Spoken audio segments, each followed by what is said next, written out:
I began at Reed as a humanities major and gravitated more towards the physical sciences. And in the Physics 110 series, there was Nick Wheeler. And Nick and I began talking, and we actually had an interest in snowflakes. This is bizarre, I know. It was not that every snowflake is different from every other, but rather that there are perfect internal axes of symmetry in a snowflake. And we thought about that. He thought about it more than I did, and much better.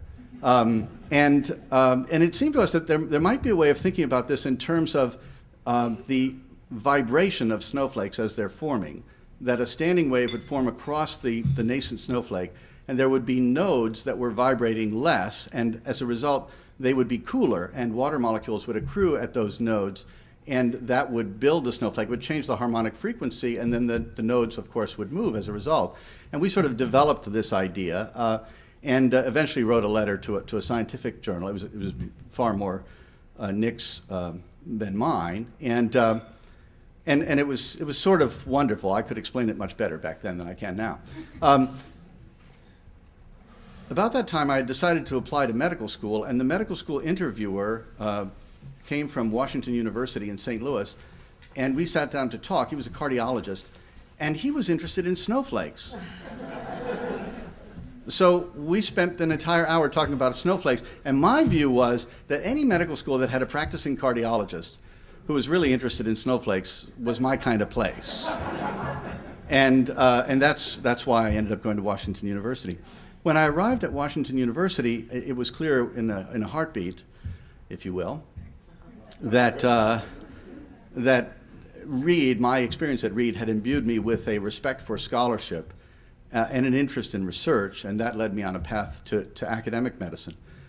I've had the opportunity to study and to teach at many great institutions, including Washington University and Harvard and UCSF and Caltech and the University of Washington. And I've had the opportunity to lead major research and development organizations in the biopharmaceutical industry, including those at Merck and at Amgen. And in all of those situations, my ability to navigate those environments, and each one of these is an exciting and interesting and important and stimulating and intellectually alive environment. My ability to navigate in those environments rests entirely on the foundation that was laid, it seems to me, through work at Reed College.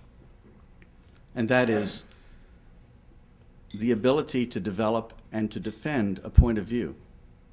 And to do so taking note of the fact that great ideas, or ideas of any kind, however birthed, are forged in the crucible of scholarship, that they are molded and enriched by disputation, and that great ideas forged in this way can change the world.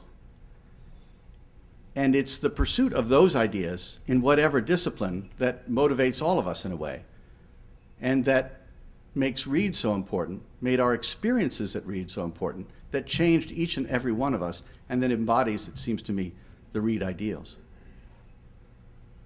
So in a way, I've answered the question.